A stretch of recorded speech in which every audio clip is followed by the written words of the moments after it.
Building on the previous essay, I wish to expand into the territory of practicality. The chaos energy we carry in our minds and bodies will try to control us and to utilize us for its own purposes. When it wants to, it can puke in your body various emotions or thoughts to prevent you from being aware of it, or doing actions that may process it, which is one and the same. For instance, it can make you demotivated, procrastinating, or sexually aroused, or tired or inattentive when it is that you are treading the right water. This is an attempt to get you to fixate on the emotion and not the chaos energy that hides behind it. It is a subversion. You can see the parallels in society with the various avenues of escapism that we have available to us, and we have accepted unawarely. This energy has devised clever ways of protecting itself and will continue to do just that, as well as replenish itself when it gets hungry through its human carrier. You get a superficial issue on the surface, which one focuses on without knowing what causes it is the underlying chaos within.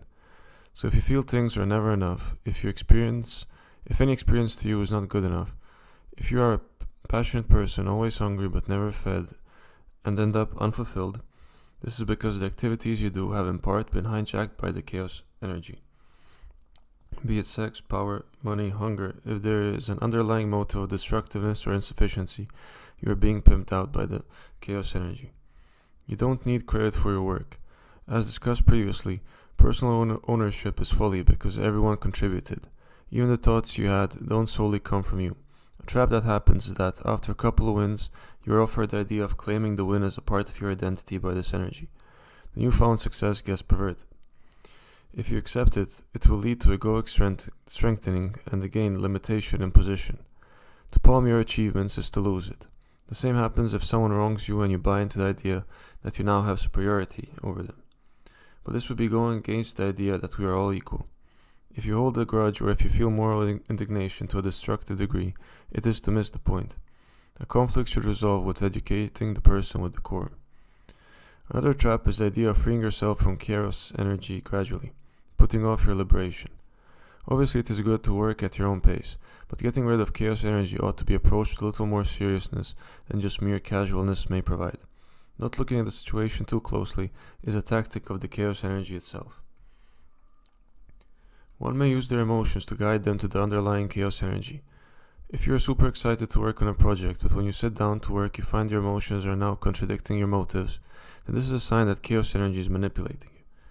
There is an obvious connection here to dating, where one partner might seem the right match but your emotions might suggest otherwise and vice versa.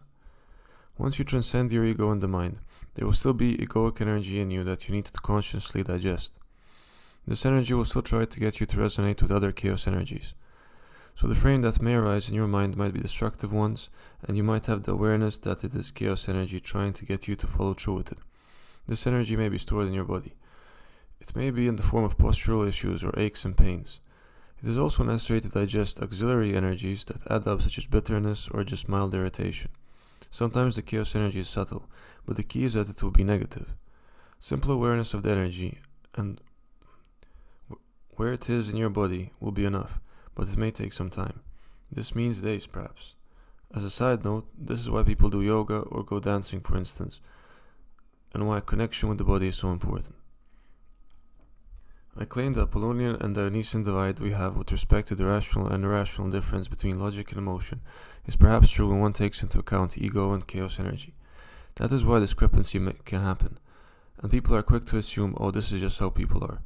The formulation I claim to be the correct one is that people are innately good, but this energy causes the perception of the contrary. The chaos energy within you may also manifest as an energetic block, a certain feeling of numbness in a specific body part. One of the tactics of chaos energy is to keep you away from flow, which is directly connected to presence. Jobs which are not fun but repetitive and encouraging mindlessness and thought wandering are an example of such tactics to keep you away from flow. It is not a clear divide, obviously, because there can be flow in these jobs too. But the idea of a clear division between play and fun and work is what keeps us out of flow and presence. Work should also be your bliss, as Campbell said, and there are ways to make boring jobs blissful by doing it your own way, refusing to be inauthentic.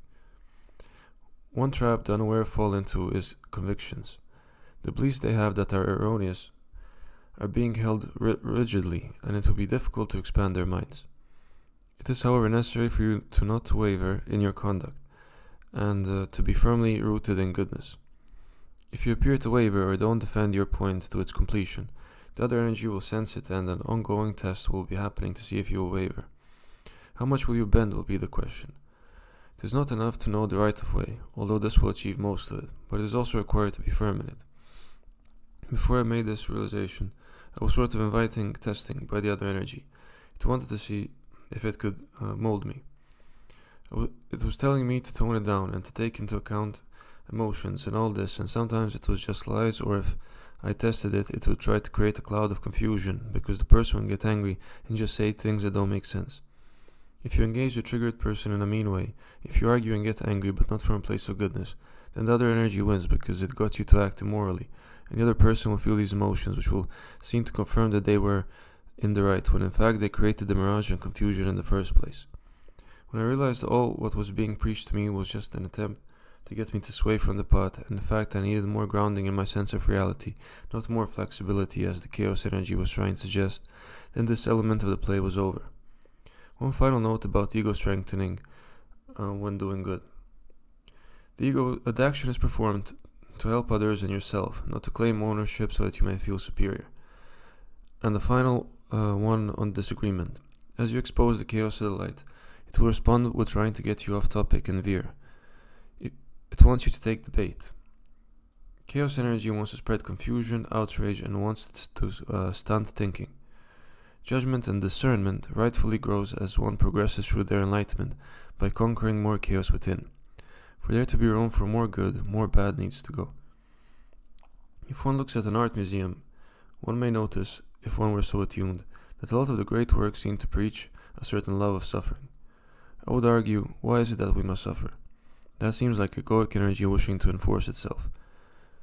Of course, unfortunate events do happen, but it is necessary to realize that one shouldn't be in the constant suffering like is preached to us.